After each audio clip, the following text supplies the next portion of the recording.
everyone and welcome back. It's been a little while since I've posted video, well, any post really. Had a little bit of time off. So today we're doing another Ricky. So the first three Rickies I did are a kind of skin, flesh, tan color base. This one is not. So I won't say much about the color until we get him out. What I wanted to show you, and the reason I'm doing this video, so the video I did of getting him out of his mold, you can't actually see what I'm doing. I didn't check the camera properly. I screwed up. It happens. I do it a lot. So I thought I'd refilm it, and I'm doing it a little bit differently to film it than I did last time, so I can make sure you can see what I'm doing. So the camera is different, like propped up different. But we'll see how it goes this time. Now with the mold, every time I get a Ricky out, I have to open the back of the mold on both sections. And then I have to reseal it before I can pour the next one. I've had quite a bit of difficulty doing that. Now, this is my first sculpt, my first mold, the works. So it's very new, but I am learning each time. This Ricky is going to have a very, very bad seam line. There's going to be a lot of repairs I need to do. I also realized that I didn't seal a section of it, so he's dripped out. I don't know how that's going to go getting his tail out. So we're going to do this together. It could be very interesting, but I'm excited. So let's see what happens. So this is the head. Let's get the head out first, because I like doing the heads. So I'm just going to open. Don't really need the scalpel. It opens quite easily. I do still need to be very careful because I don't want to tear the mold itself, but it doesn't matter if I tear the repairy bit. Yes, because English is really a great language for me. I'm just opening. Let's see if I can do it this way. So that's quite a thick seam line to repair. Let's see how that goes. Get his little head out. Can you see his color? Right, so in the camera he looks gray. It's not gray. He's a pale purple. So with colored Rickies, I can't guarantee the color. I can't replicate because I'm mixing it dinosaur by dinosaur. So I can't do two identical, but I can do similar. A nice pale purple. He almost looks grey or white in the camera, but here's a pale purple. Let's see if putting this light on helps. No, not really. Okay, so we'll just turn that off. I've got the window that's in front of me, well, the curtain for it open to let some natural light in so you can see it. But this is Ricky. I am looking him over for bubbles, and there's no bubbles whatsoever. Yay, perfect ball. Let's see if his body is agreeing with me just as much. So take the clip off. I'm gonna turn him around so you can see what I'm doing. So we open him.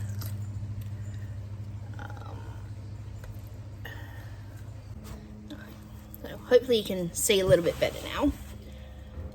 Let's get him open. Oh, I sealed this real well. You still can't see. Here we go. So again, he's going to have a pretty decent seam. Here we go. Right down the tail.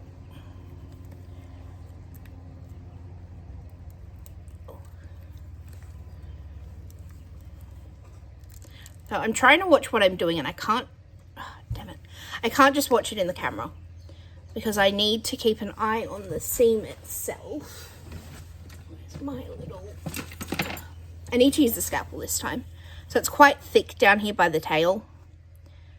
So I know you can't see right now. So I've just cut that bit.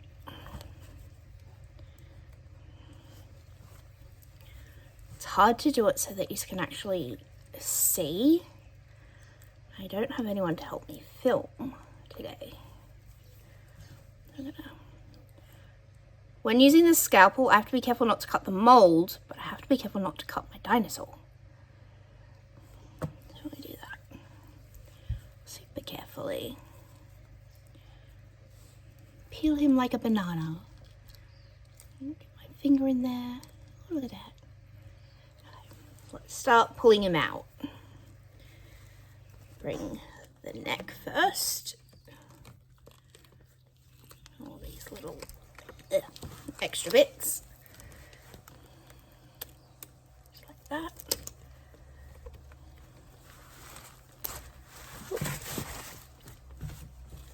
Just moving the scalpel out of the way. Okay, let's bring the arms.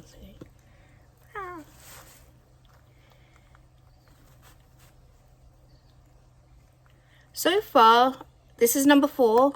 I haven't lost any claws. I haven't lost tail tip, nothing. So I've done pretty well. And this Ricky doesn't seem to have any bubbles or anything yet either, which is that's good. We have his arms. A cute little guy. Let's get his tail out. Well, that came out easier than I thought it would. Oh, here we go. And now for the feetsies.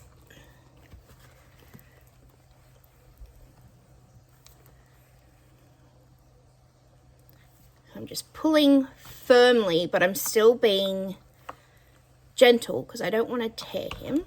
There's a perfect little foot.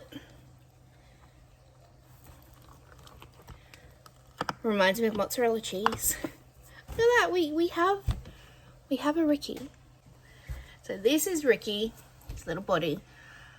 So he does have a pretty dramatic seam, but that's okay, we can fix that. All things are fixable. He has no bubbles whatsoever.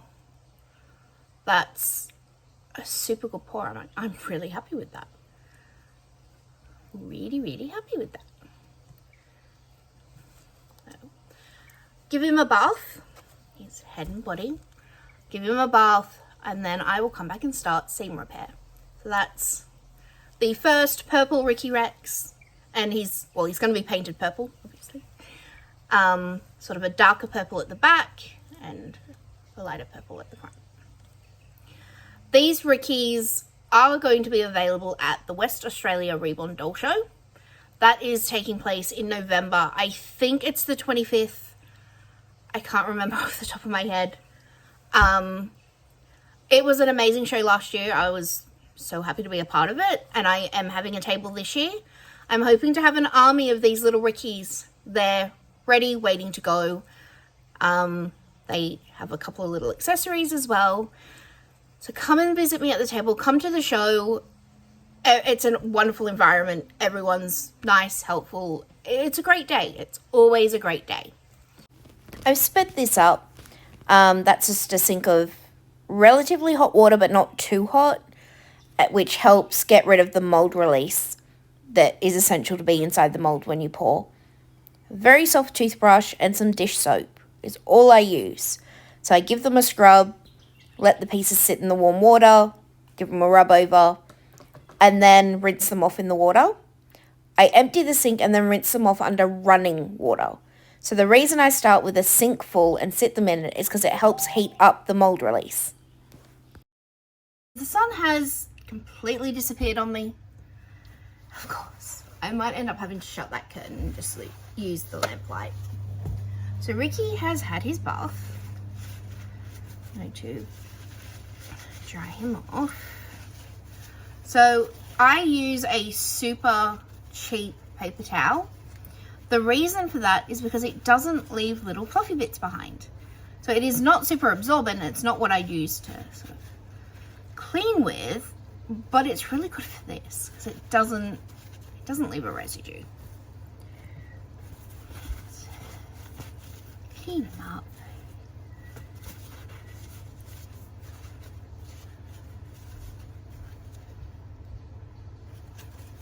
I think he still has mold release on him.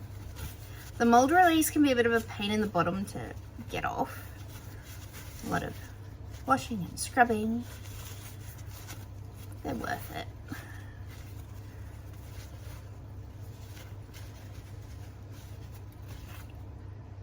It's getting little bits off him.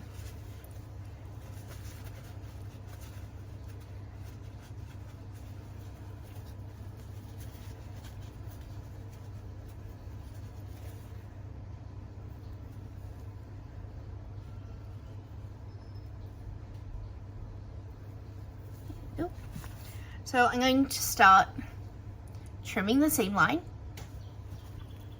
on Ricky, and then I will trim the excess off the top and the bottom of the head and start putting him together.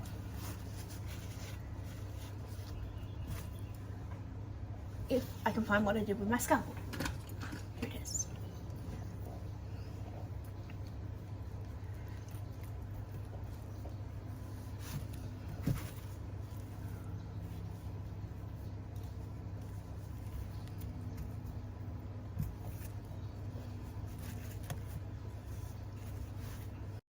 I've sped this bit up as well because it takes quite a while to do properly.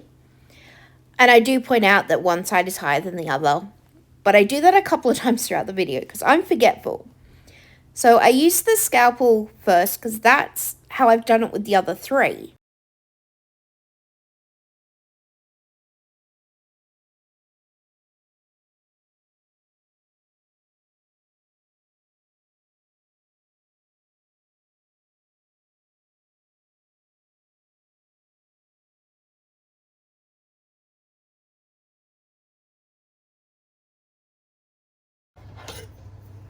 I'm just going to even out some little bits here. I knew this seam line would be pretty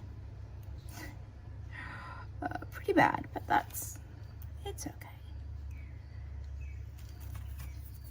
Let's show you what he's looking like right now. So that's this side here. It's higher than this side down in this whole section. And then in the tail, this section is higher. So I need to carefully reduce that so that when I do the seam line, it's a little bit more even.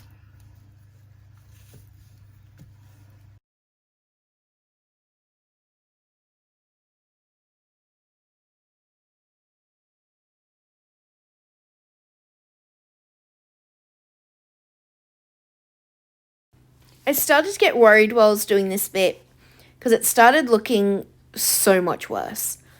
But sometimes things are going to look worse before you can make them better.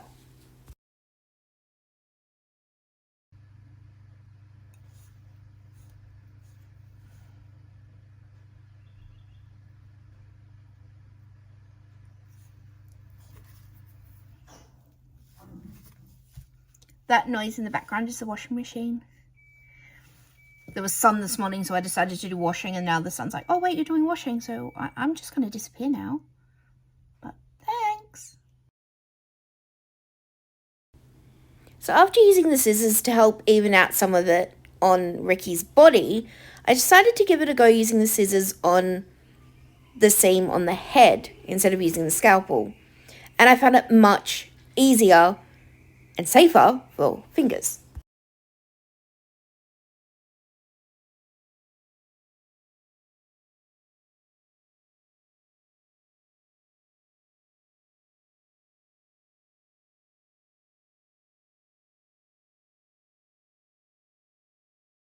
So right now I'm trimming off the excess from the neck area of the head.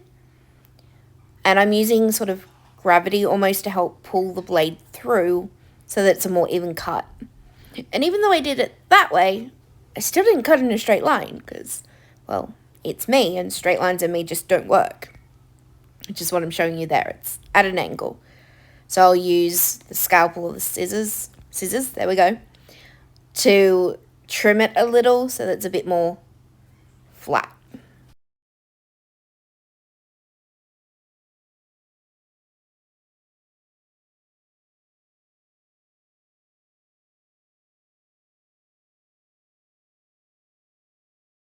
So I'm doing the same thing but with the neck part of the body. Otherwise he's kind of like a giraffe in a way because it's too much. So the reason there's excess there is because that's where I do the pouring. So I've, for now, finding it easier to attach the head separately. That way I don't have to deal with the pour spout on top of the dinosaur's head, or, well, there's no other appropriate spot to put it with this sculpt. But it's easier to trim off part of the neck and attach the head together that way than trying to fix a pour spout on a head. And then I'm just seeing if it's going to fit together. Unfortunately, it doesn't fit perfectly, but it fits fairly close.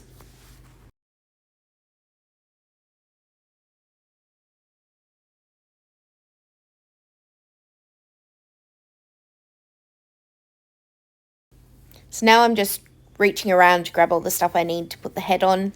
So we've got the adhesive, toothpicks, wet wipes because I don't like getting it on my hands and it's not great for your skin anyway. So I'm going to sit him there and I'm going to start attaching his head with the toothpicks, and then I tilt the head back a little and add some adhesive in there.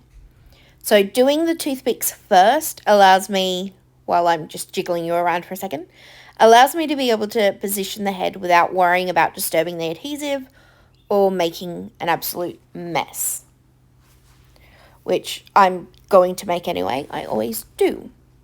So that's what you're about to watch.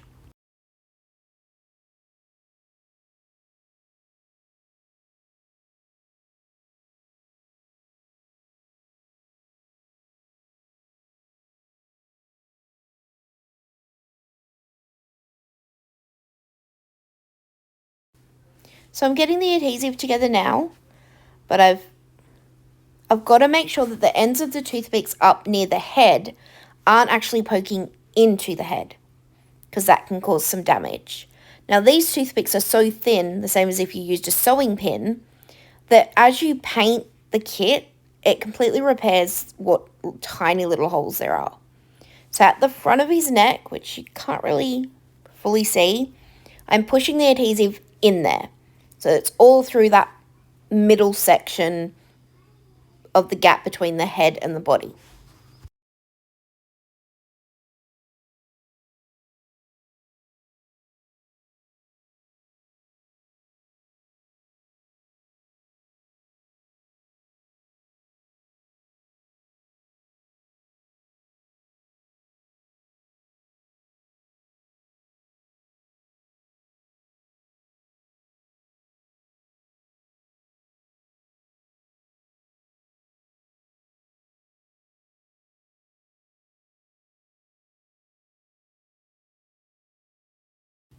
So right now with this toothpick, I'm trying to make the front of the neck meet up a little bit better. And the way I need the toothpick to sit, I have to push it quite far in, but it was almost coming out through his back. So I've had to reposition that.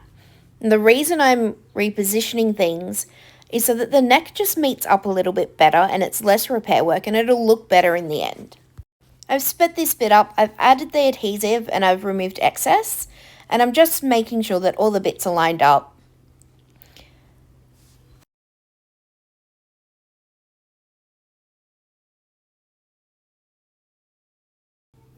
So now I'm about to find somewhere to sit him so that he can stay upright and his head doesn't move, which it's fairly in a good spot with the toothpicks, but it can still move. That container is what I mixed his silicone in originally.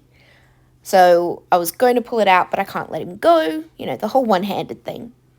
So I decided to use my tall thing of glue, which I grab in a second. This. And at first, you know, prop him up to the side, and then I'm like, how about he just hugs the glue container? I thought it was a good idea, and it worked. This silicone adhesive takes about 12 minutes to fully set, so I, after this bit, slid him across the desk and left him. This is little Ricky just sitting there hugging the glue while drying. Okay, so here is the back of Ricky. It's really hard with lighting because it's getting dark outside, so I'm doing the best I can. So this is his seam line. So I managed to fix down the back quite well. It turned out a lot better. And I mean a lot better than I thought. So I'll get some different angles for you. So that's turned out really good. And then around his neck, I'm not super happy with that bit, but it's still not bad. The issue I ran into was that I ran out of time to work with the silicone because I procrastinated yesterday instead of working effectively. So this is the first purple Ricky. It's a light purple Ricky. And then we have a green Ricky in here that was poured in a tan color, so almost ready for matting. And then we have another Ricky. Just getting him out for you. Whoopsies. Which is this Ricky here. So another tan coloured Ricky. Just fix my lighting situation. There we go. Kind of. So this Ricky, that's his seam line. This is purple Ricky seam line and, well, hair. Oops, get that hair off. So because these aren't painted and matted, everything's going to stick to them. Even once they are painted and matted, it's silicone. They're very, very good at attracting hair and fur. Everything, really. So that's both of their seams. So this is the original colour I've been doing. This is the purple one. I can't replicate that exact colour, but I can do something similar. This Ricky, I'm going to experiment with armature. So that should be, sorry guys, lighting issues. Yes? Hang on. So Maisie's telling me it is 5 p.m. and it is dinner time. You hungry? She's looking at her cupboard that has her canned food in it. What's the matter? In a minute. So as I was saying, so this Ricky's going to have armature going from the tail to the head so that he will be able to sit up and be a little bit more poseable. See how that goes with him, and I might do it with some others. Still experimenting. At this stage, they're all going to have an open mouth with a dummy. I've been making little tutus for them, and I'm working on like a little t-shirt or something. But right now, I better feed that.